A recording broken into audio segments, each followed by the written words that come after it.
Schedule కులాలు ఎస్సీకి చెందిన కులగణన వివరాలను నోటీస్ బోర్డులో ఉంచామని, ఎవరైనా మార్పులు చేర్పులు ఉంటే వీఆర్ఓలను కలవాలని కొమరోలు పంచాయతీ కార్యదర్శి దేవరశెట్టి బ్రహ్మయ్య తెలిపారు.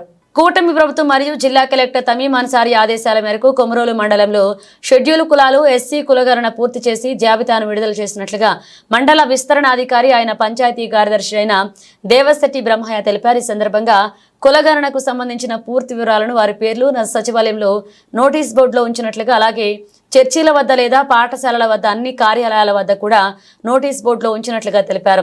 ఈ సందర్భంగా ఆయన మాట్లాడుతూ కొమరోలు 1 కింద 34 మంది, కొమరోలు 2 కింద 348 మంది, కొమరోలు 3 కింద 998 ఎస్సీలు మంది ఉన్నట్లుగా తెలిపారు. ఎవరైనా వీటికి సంబంధించిన ఏవైనా సమస్యలు ఉన్నా, మార్పులు చేర్పులు ఉన్నా ఈ నెల 31వ తేదీ వరకు ఆడిట్ నిర్వహిస్తామని, వీఆర్ఓ ద్వారా సమస్యను తెలియజేస్తే తహసీల్దార్ పర్యవేక్షించి సిఫారసు చేసిన తర్వాత ఆమె ఆమోదం లభించక తుది జాబితా జనవరి 10వ తేదీన పూర్తి సమాచారంతో ప్రకటిస్తామని తెలిపారు.